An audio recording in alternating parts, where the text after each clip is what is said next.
آپ کو معلوم ہے کہ ماہ ربیع الاول کا آغاز ہو چکا ہے، دوسری تاریخ ختم ہوئی اور آج ہم تیسری شب میں اس وقت یہاں بیٹھے ہیں۔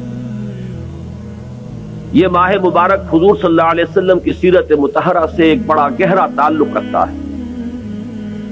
حضور کی ولادت باسعادت بھی اسی ماہ مبارک میں ہوئی، اگرچہ تاریخ کے بارے میں اختلاف ہے۔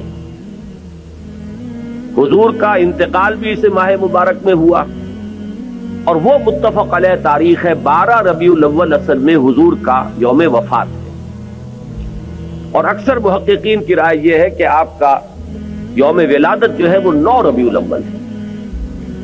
یہی وجہ ہے کہ مجھے یاد ہے کہ ہمارے بچپن میں اس دن کو جو لوگ کچھ تھوڑا بہت مناتے بھی تھے تو 12 وفات کے نام سے در حقیقت یہ نام یاد کیا جاتا تھا۔ حضور صلی اللہ علیہ وسلم کی وفات کا دن ہے، کچھ کھانا پکا کر کچھ غریبوں کو مساکین کو کھلانا، یہ در حقیقت چیز تھی کہ جو اب ہوتے ہوتے اس نے بہت ہی ایک دوسری صورت اختیار کر لی ہے۔ اب یہ ایک جشن بن گیا ہے اور ایک عید کا سا سما، بلکہ واقعہ یہ ہے کہ جو اصل 2 عیدیں ہیں وہ کہیں پیچھے چلی گئی ہیں، اور یہ جو 2 عیدیں ہم نے ایجاد کی ہیں، ایک عید میلاد النبی اور ایک عید استقلال، اگر ہم جائزہ لیں تو شاید یہ 2 جو ہے یہ زیادہ فور گراؤنڈ میں آ چکی ہیں۔ لیکن یہ کہ جہاں تک آپ کی ولادت اور آپ کے وفات کا اس ماہ مبارک میں ہونا ہے وہ ثابت ہے۔ مزید برآں حضور کا ورود مدینہ منورہ میں بھی ماہ ربیع الاول میں ہوا ہے۔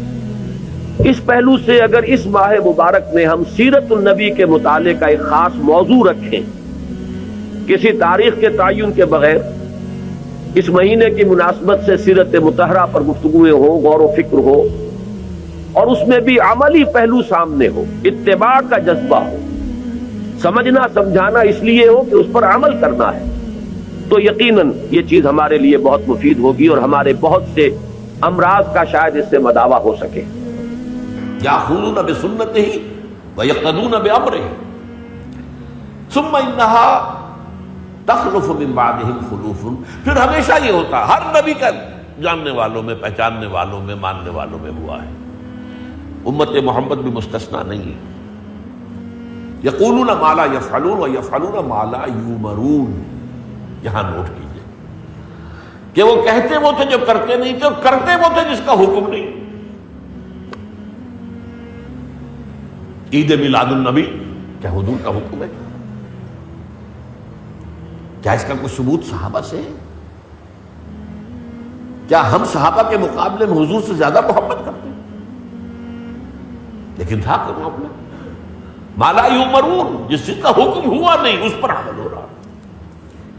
یہ ہے در حقیقت رسم پرستی، اور رسم کے اندر پھر اضافہ ہوتے چلا جانا، اس پر ردے پر چڑھتے چلے جانا جو ہے یہ دوسرا سبب ہے۔ اور اس کا ایک نتیجہ جو نکلتا ہے وہ اسی پر بات ختم کروں گا، اگرچہ ایک اور حدیث جو ہے اس موضوع پر بہت اہم ہے۔ نتیجہ کیا نکلتا ہے؟ جہاں بدعت آئے گی سنت رخصت ہو جائے گی۔ اب نماز جنازہ کی وہ اہمیت نہیں ہوگی، نہ نماز جنازہ یاد کرنی ہے، نہ دعا یاد کرنی ہے، کچھ پتہ نہیں، جا کے کھڑے ہو گئے ہیں، وضو بھی ہے کہ نہیں ہے، لیکن قرآن خوانی میں تو جانا ہی جانا۔ یہ کیوں ہوتا ہے؟ ورنہ یہ کہ نماز کی اہمیت ہوتی، نماز جنازہ کی، آپ اگرچہ عربی نہیں آتی لیکن ترجمہ تو اس دعا کا یاد کر لینا کوئی مشکل کام نہیں ہے، تاکہ کھڑے ہوں دل سے دعا مانگے۔ تو جہاں بدعت آئے گی وہاں سنت جو ہے اس کی حیثیت کم ہو جائے گی، اس کا استخفاف ہوگا یا غائب ہو